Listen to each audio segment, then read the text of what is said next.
And now we carry on with our investigation, because it's the flip-flop, it's the flip-flop, it's the flip-flop. Excuse me, didn't I see your picture in the news? You're that Nobel Prize winner from some unpronounceable Eastern European state. Yes, that is me, in person. I don't want to worry you, but have you had any threats on your life? You know, mysterious phone calls, letters made up of headlines cut from the newspaper. I don't know what you're talking about. Do you know a guy called Plantow? I don't know anybody in Paris. Oh, well, this guy's dead anyhow. Why do you ask me about dead men? I have seen enough of death to last me a lifetime. I'm, sure you have. Have you seen a clown? I beg your pardon? The clown. A guy in funny pants. Have you seen him? My pants are from England. Marks and Spencer. They are a pleasure and a comfort to wear, with much support. I'm real glad to hear that. You know, it's good to know you Nobel Prize winners are human too. In my country, the people make do with string and egg cartoons. For pants? For everything. Oppression is the mother of ingenuity.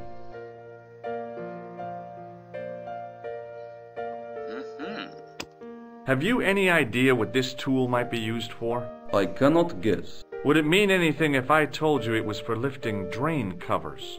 Such technology fills me with wonder.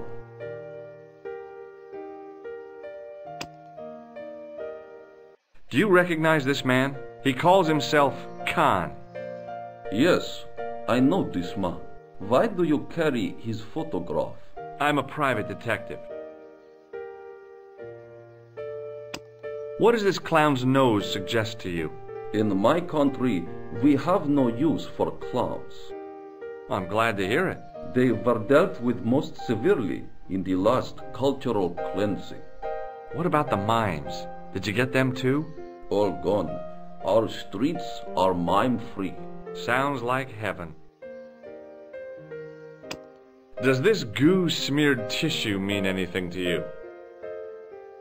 No, it doesn't. May I shake you by the hand? I do not shake the hands of imperialist dogs. Now that's a real bad attitude problem you've got there.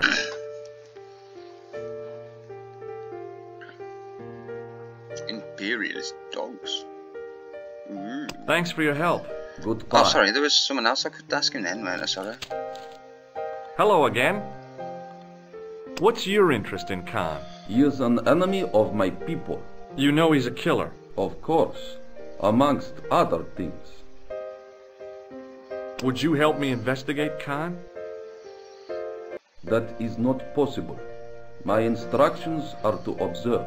I cannot jeopardize my position as an honored guest of this country's government. This is a photo of Khan. That is just one of the names by which he is known.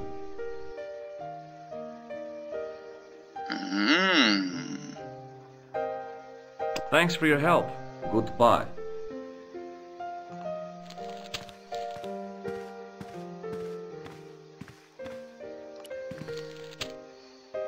I want some information. Who are you? The police? I'm conducting a private investigation. Ah, I know only too well what you mean. That is one of the drawbacks of the catering business. When people book into an hotel, they leave their morals at home, no? I'm looking for a man who dresses like a clown. This is a highly respectable hotel, monsieur. There are no clowns here. If you say so. Do you know a man named Plantow? No, monsieur. Do you have a guest by the name of Khan? No, monsieur. Perhaps you would care to check the register. The man who calls himself Khan has a scar on his right cheek. Vraiment? I tell you, I do not know a man named Khan. Maybe not, but I noticed a change in his expression when I mentioned the scar. I'd like to retrieve something from your safe.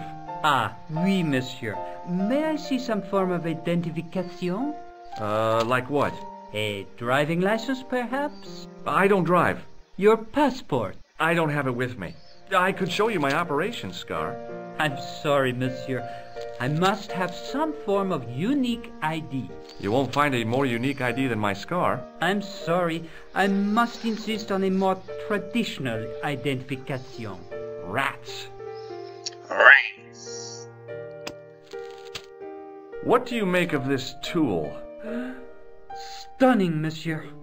I bet you handle it like a professional. Bet you'd love me to stick it up your ass. Do you recognize the man in this photograph? Yes, monsieur. That man is one of our guests. What name? I cannot tell you that. It's Merlin, isn't it? Alias Khan, the clown. I told you, I cannot tell you that. Do you recognize this red nose? No, monsieur. What do you make of this tissue? Do you wish me to dispose of it for you, monsieur? Hey, no! It could be useful. I'm holding on to this. As you wish, monsieur. Perhaps you would like a little plastic baggie to keep it in? Nah, it's fine the way it is. I'd prefer to have the bag. Hey, shake my hand. I'd rather not, monsieur. No, I wanna get I'm some- still sore from the shock administered by one of the guests. He was secretly concealing an electrical device in the palm of his hand. Practical jokes are so puerile, don't you think? Oh, yeah, sure.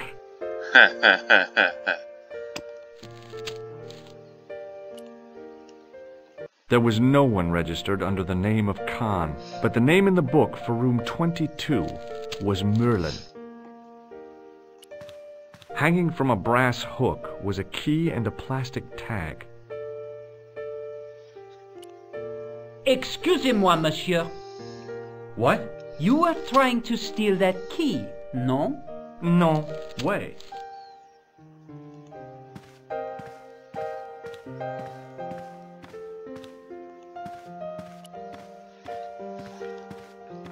Hi, ma'am.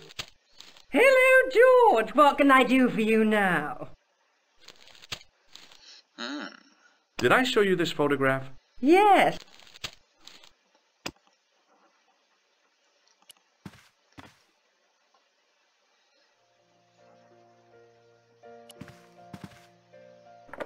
The door was locked. If the tailor's description was correct, this was the killer's room. The sign on the door read 22. The door was locked. Can't even click on any of the doors.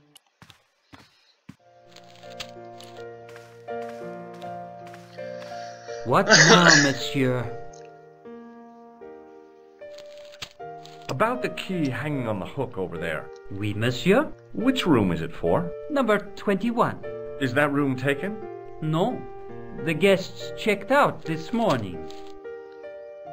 I'd like to check into room 21. That is not possible. How come? You said it was vacant. It is reserved for another guest. Rats. No, monsieur. Dutch.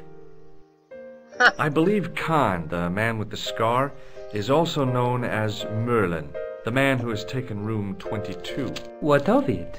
What do you want? Access to his room. Do you have a license, monsieur? Huh? A private investigator's license? Well, not exactly, but I can explain everything.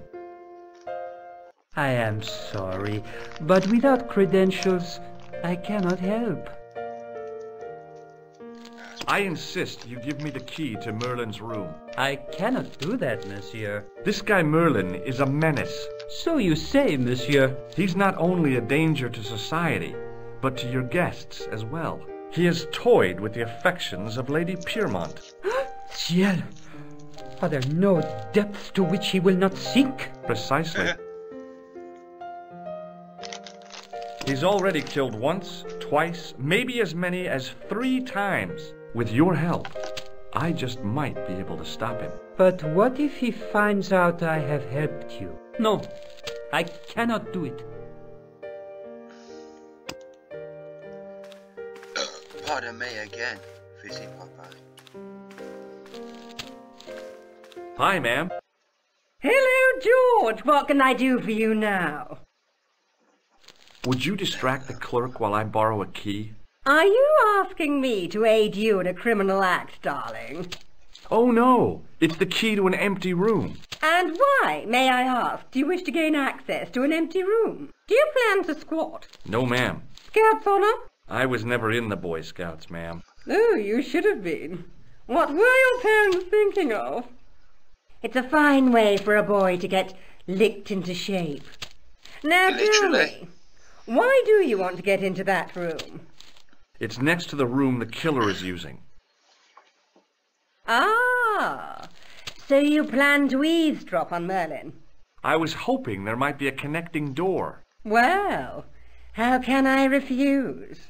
I shouldn't think my feminine charms would be much use in this case, but a good dose of English arrogance might do the trick. Here we go. So, I mean, look at them big ass titties, man. That big ass, man. She got some beef. I say! You there? Flunky! Oui, madame. Listen carefully. You do understand English, don't you? But of course, madame. Good. I wish to deposit some jewellery for safekeeping. I understand. Are you quite certain? Oh, bien sûr, madame.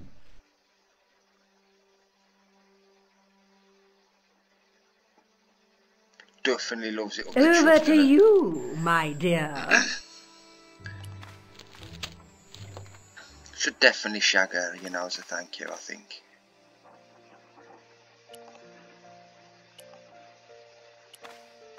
Maybe it wasn't the right room, but this was the right key.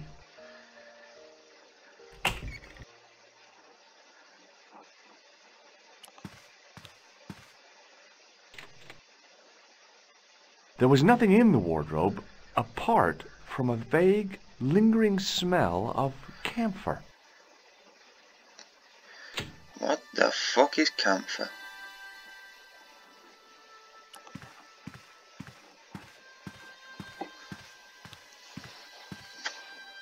The cabinet was empty, but it smelt of onions. No kidding, it really did.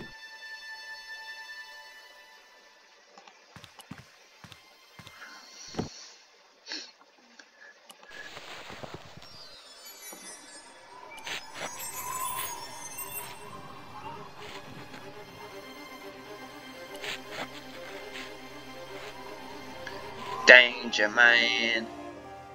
Right, we're going to save it here.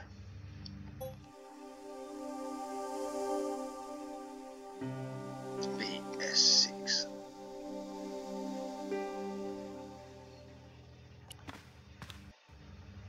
The assassin had been too smart to leave incriminating evidence beside his bed. Tell you what, I'll also see you on the flip-flop being as we've just saved it, eh?